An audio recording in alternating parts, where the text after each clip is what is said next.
ये लाभ और हानि का तीसरा वीडियो है। इससे पहले हम 2 वीडियो बना चुके हैं। तो देखिए, इस वीडियो में हम कुछ सवालों करने का प्रयास करते हैं।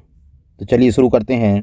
ये प्रश्न दिया है कि यदि कोई बेईमान दुकानदार सामान खरीदते समय 10% बेईमानी एवं बेचते समय भी 10% बेईमानी करता है तो उसका कुल प्रतिशत लाभ ज्ञात करें। तो यहाँ पर हमने अब तक आप लोगों को जो लाभ और हानि के सवाल कराए थे उसमें हमने कोई भी फार्मूले का प्रयोग नहीं किया था। इसमें भी हम कोई फार्मूले का प्रयोग नहीं करेंगे, परंतु हमने प्रतिशतता के सवालों में आपको एक फार्मूला बताया था, उस फार्मूले का हम प्रयोग करेंगे, यानी x + y + xy बटे 100। ये प्रतिशतता में हमने आप लोगों को बताया था। तो चलिए शुरू करते हैं। यदि कोई बेईमान दुकानदार सामान खरीदते समय 10% बेईमानी एवं बेचते समय भी 10% बेईमानी करता है, यानी दोनों टाइम वो बेईमानी ही करता है, तो दोनों एक ही हैं, यानी उससे तो लाभ हो रहा है।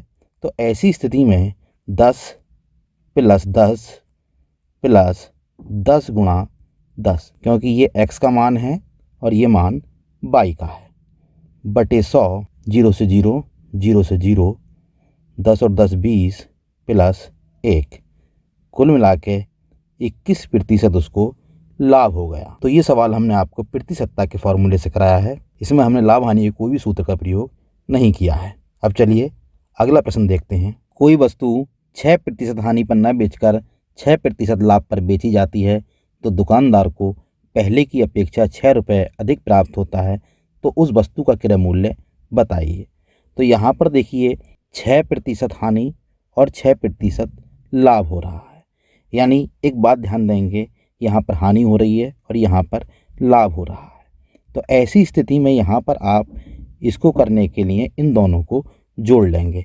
यदि हानि हानि आती तो यहाँ पर हम माइनस कर देते, और यदि लाभ लाभ आता तब भी हम माइनस कर देते, परंतु यहाँ पर एक में हानि है और एक में लाभ है, तो 6 और 6 जोड़कर ये हमारा आ जाएगा 12। अब प्रश्न में कह रहा है तो दुकानदार को पहले की अपेक्षा 6 रुपये अधिक प्राप्त होते हैं, यानी पहले जितने भी प्राप्त हो रहे थे उससे 6 रुपये ज़्यादा प्राप्त हो रहे हैं। तो यानी 12 और यहाँ पर 6, तो यदि 12 का हम आधा कर दें तो 6 प्राप्त हो जाएगा, यानी हमें ऐसी राशि निकालनी पड़ेगी, यानी 1/2 से इस 12 को गुणा करेंगे तो 6 आ जाएगा। इसी प्रकार हम 100 से मानते हैं, जो कि प्रतिशत में 100 का प्रयोग करते हैं। अब जैसे हमने 1/2 से इसको गुणा करी, इसी प्रकार 1/2 से यदि हम 100 की गुणा करते हैं तो 1/2 से गुणा करके ये आ जाएगा 50। तो उस वस्तु का जो क्रय मूल्य होगा वो 50 होगा। तो इस तरीके से इस क्वेश्चन को हमने आसान बनाने का प्रयास किया है। बस ये ध्यान रखिएगा यहाँ पर, और यहाँ पर हानि है और यहाँ पर लाभ है। तो यदि हानि और लाभ है तो आप जोड़ देंगे, और यदि हानि हानि है या लाभ लाभ है तो वहाँ पर आप माइनस कर देंगे बस, और बाकी सेम इसी तरीके को अपना लेंगे जिस तरीके से हमने ये कराया है। अब चलिए अगला प्रश्न देखते हैं। 2 गायों में से प्रत्येक का विक्रय मूल्य 1275 रुपये है, एक 20% लाभ एवं दूसरी 20% हानि पर बेची जाती है, तो प्रतिशत हानि या प्रतिशत लाभ ज्ञात करो। तो ध्यान दें यहाँ पर एक पर लाभ हो रहा है, यानी 20% लाभ है और 20% हानि पर बेची जाती है, और दोनों में से प्रत्येक का जो विक्रय मूल्य है वो 1275 रुपये है। तो इसमें भी हम उसी फॉर्मूले का प्रयोग करेंगे जो हमने अभी प्रतिशतता का जो पहले सवाल में आपको प्रयोग कराया था, वही फार्मूला इसके अंदर अपनाएंगे। यानी 20% लाभ, तो लाभ को आप प्लस में लिख देंगे, हानि को माइनस में लिख देंगे, +20 गुणा -20 बटे 100। 20 से 20 कट जाएगा, इस 0 से 0, इस 0 से ये 0, और 2 की और 2 की गुणा करेंगे तो 4 आ जाएगा माइनस में, यानी 4%, और माइनस में आएगा तो इसका मतलब हानि होगी, यानी हानि जो होगी उसको वो 4% आएगी। तो इस तरीके से ये सवाल भी आपका हो जाता है। अब चलिए अगला सवाल देखते हैं। एक आदमी 2 घड़ियाँ 480 रुपये में खरीदता है, वे एक घड़ी 15% हानि और दूसरी 19% लाभ पर बेचता है। यदि प्रत्येक घड़ी का विक्रय मूल्य समान हो तो दोनों घड़ियों का क्रय मूल्य ज्ञात कीजिए।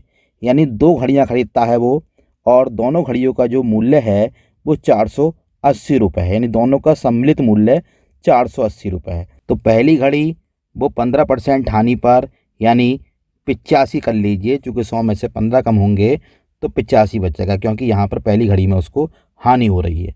और दूसरी घड़ी जो बेचता है वो 19% लाभ पर बेचता है, यानी 100 में 19 जोड़ दीजिए तो 119 हो जाएगा। अब इसको काट लेते हैं, 17 पंजे 85, 17 सत्ते 119। यदि हम दोनों को देखें तो यहाँ पर 5 और 7 मिलकर बन रहा है 12। यदि दोनों का जोड़ करते हैं तो 12 हो जाएगा। अब 12 ये है, अब यहाँ पर जो ख़रीदता है वो 480 रुपये में ख़रीदता है, तो 480 बनाने के लिए इस 12 को हमें 40 से गुणा करनी पड़ेगी, यानी 12 चौक 48, 480। तो इसी प्रकार इसमें यहाँ पर 5 को 40 से गुणा कर दीजिए और इसी प्रकार 7 को 40 से गुणा कर दीजिए। जो गुणा करके आएगा वो हमारा आंसर आ जाएगा, यानी 5 चौक 20। 200 रुपये की जो फर्स्ट घड़ी है, यानी पहली घड़ी, उसका क्रय मूल्य हुआ। और यहाँ पर 7 की जब 40 से करेंगे तो 7 चौक 28, 280 रुपये ये सेकंड घड़ी का क्रय मूल्य हुआ। तो इस तरीके से ये हमारा सवाल हो जाता है। इसको हमने बहुत आसान तरीके से कराने का प्रयास किया है। अब चलिए आगे चलते हैं। अब देखेंगे ये अगला प्रश्न, यदि सीता 500 रुपये में किसी वस्तु को श्याम को 20% लाभ, श्याम लता को 10% लाभ पर बेचता है, तो लता का क्रय मूल्य ज्ञात कीजिए। तो देखिए, सीता ने किसी वस्तु को श्याम को बेचा, तो यहाँ पर हम लिखेंगे सीता, यहाँ पर हम लिखेंगे श्याम और यहाँ पर लता, चूँकि यहाँ पर सीता, श्याम और लता ही हैं। सीता ने 500 रुपये में बेचा और कितने परसेंट लाभ पर? 20% पर, यानी 20% लाभ, तो 100 में जोड़ देंगे 20 तो 120 हो जाएगा। अब श्याम लता को 10% लाभ पर बेचता है, तो लता के में भी 10% जोड़ देंगे, यानी 100 में 10 जोड़ देंगे 110। हमें निकालना है किसका मूल्य? लता का मूल्य निकालना है, लता का क्रय मूल्य। तो यहाँ पर हम लता का निकालेंगे और बस ध्यान रखिएगा, यहाँ 100 लिखिए, यहाँ 100 लिखिए और इन सब की गुणा कर दीजिए, यानी 500 गुणा 120, बाकी इसको 100 को बटे में और यहाँ पर 110, 100 को बटे में, इसको हल कर लेंगे। 2 जीरो से 2 जीरो और इन दोनों जीरो से ये दोनों जीरो कट जाएंगे। गुणा करेंगे 12 पंजे 60 गुणा 11, 11 और 60 की गुणा करेंगे तो 11 छंग 66, यानी 660 रुपये ये लता का क्रय मूल्य आ गया। अब चूँकि इस सवाल में यहाँ पर दोनों को लाभ ही मिल रहा है, अगर यदि इसकी जगह हानि होती तब क्या करते? अब इस प्रश्न को देखते हैं। रोहित 500 रुपये की किसी वस्तु को राम को 20% हानि पर, राम उसे सीता को 25% हानि पर तथा सीता उसे महेश को 10% हानि पर बेचती है, तो महेश का क्रय मूल्य ज्ञात करो। तो यहाँ पर रोहित लिख लेंगे, यहाँ पर राम के बाद यहाँ पर आते हैं सीता और यहाँ पर महेश। अब रोहित किसी वस्तु को 500 रुपये में राम को बेचता है, तो उसे 20% की राम को हानि होती है, यानी रोहित 500 रुपये की वस्तु राम को देता है तो उसे 20% की हानि होती है। तो यहाँ 100 लिखकर 20 कम कर लेंगे, यानी 80। अब राम सीता को 25% हानि पर, यानी 100 यहाँ लिखकर और यहाँ पर कर लेंगे 75, क्योंकि राम सीता को 25% हानि पर बेचता है।